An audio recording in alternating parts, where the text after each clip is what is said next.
আসসালামু আলাইকুম। আশা করছি সবাই ভালো আছেন, সুস্থ আছেন। আজকে আপনাদের জন্য নতুন একটি ভিডিও টিউটোরিয়াল নিয়ে আসলাম।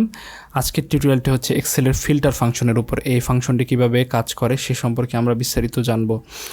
তো ফিল্টার শব্দের অর্থ ছাঁকনি। এই ফাংশনের সাহায্যে আসলে কোনো একটা ক্যাটাগরি বেস বা কোনো একটা শর্ত বেস যদি আমরা কোনো নির্দিষ্ট ডেটা সেট থেকে কোনো নির্দিষ্ট ডেটা আমরা বের করে নিয়ে আসতে চাই, তখন ফিল্টার ফাংশনটা আমরা ইউজ করতে পারি। তো এই ফাংশনটা হচ্ছে নর্মাল ফাংশনের মতোই কাজ করে। তো আমরা জানি ফাংশন লিখতে হলে এক্সেলের কি লিখতে হয়, ইকুয়াল সাইন দিতে হয়। তো তার আগে যদি আমরা দেখি আসলে আমরা কী কাজটা করব। দেখেন এখানে হচ্ছে একটা ডেটা সেট দেওয়া আছে, কয়েকটা প্রোডাক্টের নাম এবং তাদের প্রাইস দেওয়া আছে। এখন আমি চাচ্ছি যে এই প্রোডাক্টগুলোর মধ্যে যাদের প্রাইস 100-র উপরে, শুধু সেগুলো আমাকে সে কি রিটার্ন করবে। যেগুলোর প্রাইস 100-র উপরে সেগুলো সে আমাকে প্রাইস সহ রিটার্ন করবে। তো আমি যদি এটা বের করতে চাই তাহলে ফিল্টার ফাংশন ইউজ করতে হবে। তো প্রথম কী দিতে হবে, ইকুয়াল সাইন দিতে হবে। আমরা জানি ফাংশন লিখতে হলে কী দিতে হবে, ইকুয়াল সাইন দিতে হবে। তো আমাদের শর্তটা আবার বলে দেই। আমাদের শর্ত হচ্ছে 100-র উপরে দাম আছে এরকম প্রোডাক্টগুলো সে আমাকে রিটার্ন করবে। তো আমরা ইকুয়াল সাইন দিলাম, তারপর লিখবো ফিল্টার, FILTER লিখলাম, ফিল্টার লিখলাম। তো এখন কি করব, এই ফিল্টার লেখার উপর আমরা ডাবল ক্লিক করব, অথবা যেহেতু এটা মার্ক অবস্থা আছে তাহলে আমরা কি করতে পারি, কিবোর্ডের ট্যাব বাটন প্রেস করতে পারি। তো আমরা এখন কিবোর্ডের ট্যাব বাটন প্রেস না করে এখানে ডাবল ক্লিক করলাম। দেখেন কিবোর্ডের ট্যাব বাটন প্রেস করার সাথে এখানে ফিল্টার লেখার উপরে ক্লিক করার সাথে সাথে সে আমাদেরকে কী করলো, ফিল্টার ফাংশনের যে প্রাথমিক স্ট্রাকচারটা সে আমাদেরকে কী করলো, শো করতেছে। তো এখানে যদি দেখি নিচে কি দেখাচ্ছে, ফিল্টার লিখতে হবে, তারপর বলতেছে কি ফার্স্ট ব্র্যাকেট দিতে হবে, তারপর দেওয়া হয়েছে বলছে অ্যারে দিতে হবে। এখানে দেখেন অ্যারে ইনক্লুড ইফ এমটি, এর মধ্যে বোল্ড হয়ে আছে কোনটা, অ্যারে। অর্থাৎ এখন কাজ হচ্ছে অ্যারে দেওয়া। পরে দেখবেন অ্যারে দেওয়া শেষ হলে ইনক্লুডের মধ্যে এটা বোল্ড হয়ে যাবে, তারপর ইফ এমটি বোল্ড হবে, এভাবে বোল্ড হতে থাকে। তো এই জন্য নেভিগেট করে আমাদেরকে, কিন্তু এই যে সাজেশনটা বা প্যারামিটারগুলো আমাদেরকে নেভিগেট করে ফাংশনটা কীভাবে লিখতে হবে। এই জন্য ফাংশনগুলো আমাদের কি মুখস্থ করার দরকার নেই। তো এখন দিতে হবে কি, অ্যারে। তো অ্যারে কোনটা, অ্যারে হচ্ছে যে আমরা আসলে কোথা থেকে আসলে ডাটা নিতে চাই। তা আমাদের ডাটা নিতে চাই এই পুরোটা থেকে না। তো আমরা পুরোটাই এই যে অ্যারেটা আমরা কী করলাম, সিলেক্ট করে ফেললাম। দেখেন এটা কীভাবে করলাম সিলেক্টটা, আবার দেখাই।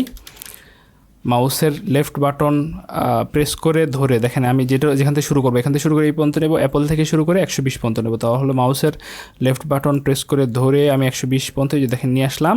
সে কিন্তু আমাকে কি পুরোটা নিয়ে নিল, E2 থেকে F6 পুরোটা সে কভার করে ফেললো। তারপর অ্যারে দেওয়া এখন শেষ। তারপর কী দিতে হবে, দেখেন এখানে নিচে দেওয়া কমা দিতে হবে, কমা দিলাম। তারপর বলছে ইনক্লুড মনে রাখবেন, ইনক্লুডটা হচ্ছে অন্তর্ভুক্ত করা। অর্থাৎ আমি এর মধ্যে কি অন্তর্ভুক্ত করতে চাই, আমি এর মধ্যে অন্তর্ভুক্ত করতে চাই যেগুলো 100-র উপরে সেগুলো আমি এখানে অন্তর্ভুক্ত করতে চাই।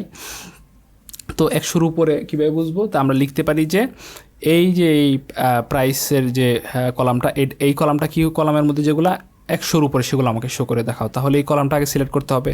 তাহলে এই যে তারপর কি করব, আমরা কি করতে পারি, এই যে এখানে মাউসের লেফট বাটন এখানে আবার ধরে, এই যে দেখেন 100-র উপরে ধরে নিচে 2 টেনে নেই। তাহলে সে কিন্তু আমাকে কি করতেছে, F2:F6, অর্থাৎ এই কলামটা আমাকে সে দেখায় দিছে। সে আমাকে এই রেঞ্জটা নিয়ে নিছে। এই রেঞ্জটার মধ্যে কি করতে হবে, যেগুলো 100-র থেকে বড় এগুলো আমাকে দেখাবে। তারপর কি দিতে হবে, তাহলে গ্রেটার দেন সাইন দিতে হবে, দিয়ে আমি কি লিখবো, 100 লিখলাম। তাহলে এখন কি হয়েছে, প্রথম কি করছি, অ্যারে দিছি, তারপর কমা দিছি, পরে ইনক্লুড কি বলছি, যে এই কলামের মধ্যে যেগুলো 100-র থেকে বড় সেগুলো আমাকে তুমি রিটার্ন করে দেখাও। তারপর কি এখন বলছে কমা দাও, ইফ এমটি দাও, ব্র্যাকেট ক্লোজ করো। কমা দাও, ইফ এমটি মানে কি, যদি ইমটি পাও, মানে এই যে শর্তটা আমরা দিলাম এই শর্ত যদি না পায়, দেখেন এই শর্ত এখানে আসে না, আছে, কারণ 100-র উপরে প্রোডাক্ট আছে কত, অরেঞ্জ, এটা আমাদেরকে দেখাবে। কিন্তু বলছে যদি এই 100-র উপরে যে শর্তটা দিচ্ছে এই শর্তটা যদি না পায় তখন সে কি শো করবে, সেটা এখানে দেখায় দাও। তো আমরা প্রথমে এটা না দেখাইলাম, আমরা পরে এটা দেখি। তো যাই হোক, এখন আমরা কি করব, তাহলে শেষে কি দিতে হবে, তাহলে যদি শর্ত আরও দিয়ে শেষে হচ্ছে ব্র্যাকেট ক্লোজ করতে হবে। তাহলে আমরা যেহেতু ইফ এমটি শর্ত দেবো না, তাহলে শেষ যেই ইটা আছে যে ব্র্যাকেট ক্লোজ করে দিতে হবে, তাহলে আমরা এই কাজটা করব। তো ব্র্যাকেট ক্লোজ করলাম, করে এন্টার চাপলাম। দেখেন সে আমাকে শো করতেছে কি, অরেঞ্জ অ্যান্ড ম্যাঙ্গো। অরেঞ্জের দাম হচ্ছে 150, ম্যাঙ্গোর দাম হচ্ছে 120। তো আমাকে সে শো করতেছে। তো আমার শর্ত ছিল কি 100-র উপরে প্রোডাক্ট। দেখেন এখানে 100-র উপরে প্রোডাক্ট আছে কি, অরেঞ্জ আর ম্যাঙ্গো, এই জন্য সে আমাকে এই দুইটা রিটার্ন করতেছে।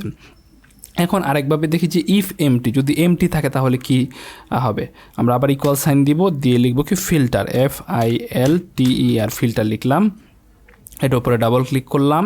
এখন আমরা ডাবল ক্লিক না করে আমরা বলছিলাম কি ডাবল ক্লিকও করা যায়, অথবা যখন মার্ক অবস্থায় থাকবে তখন কিবোর্ডের ট্যাব বাটন প্রেস করা যায়। আমরা এখন কিবোর্ডের ট্যাব বাটন প্রেস করলাম, করার পর বলছে তুমি এখন এরে দাও। হ্যাঁ, এই যে দেখেন এরেটা বোল্ড অবস্থায় আছে। তো এরেটা আমরা কি, এরেটা জানি কি আমরা একের অধিক কলাম বা সারিকে এরে বলা হয়। তাহলে এই যেহেতু এটা পুরোটা আমরা দিব, তাহলে এখান থেকে মাউসের লেফট বাটন প্রেস করে ধরে এই পর্যন্ত নিয়ে আসলাম, অটোমেটিক সে আমাকে পুরোটা সিলেক্ট করে দিছে এরেটা। তারপর কি কমা, কমা ইনক্লুড। এখন আমরা শর্ত দিতে চাই 200-র উপরে যে প্রোডাক্টগুলো সেগুলো আমাকে শো করে দেখাও। কতর উপরে? 200-র উপরে। তাহলে আমরা কোন কলামের প্রাইস কলাম হবে, কিসের উপর প্রাইস কলামটা দিলাম, দেওয়ার পরে এই প্রাইস কলামটা কী হইতে হবে? 200-র উপরে, 200 দিলাম। দিয়ে এখন দেখেন এখানে কি 200-র উপরে কোনো প্রোডাক্ট আছে? না, কোনো প্রোডাক্ট নেই। তাহলে কি হবে? তাহলে সে কিন্তু আমাকে এরর দেবে, আমাকে একটা এরর দেবে। আমরা একটু দেখি, ব্র্যাকেট যদি এখন ক্লোজ করে এন্টার চাপি, দেখেন সে আমাকে কি ক্যালকুলেশন অর্থাৎ ক্যালক একটা এরর দিছে, অর্থাৎ তোমার ক্যালকুলেশনে ভুল হয়েছে, তাহলে কারণ এটা পাওয়া যায় নাই। তাহলে এখন কি করতে হবে? আমরা বলবো দেবো যে যদি না পাওয়া যায় কমা দিয়ে দেখেন, এই যে দেখেন ইফ এমটি, এটা কিসের মধ্যে আছে? এটা আছে স্কোয়ার ব্র্যাকেট বা থার্ড ব্র্যাকেটের মধ্যে। আমরা জানি এক্সেলে কোনো ফাংশন যদি থার্ড ব্র্যাকেটের মধ্যে থাকে তাহলে সেটা অপশনাল, আপনি না দিলেও ফাংশনটা কাজ করবে। তো এখন আমরা যেহেতু আমাদের এই শর্ত বলছে যে এই শর্ত যদি না পাও তাহলে কি করবা? তাহলে দেখাবা কি নট ফাউন্ড লেখাটা দেখাবা। তো আমরা কি লিখবো? NOTFOUND। দেখেন এটা দেখাইলো। এখন যদি আমরা ব্র্যাকেট ক্লোজ করে, এটা হবে না।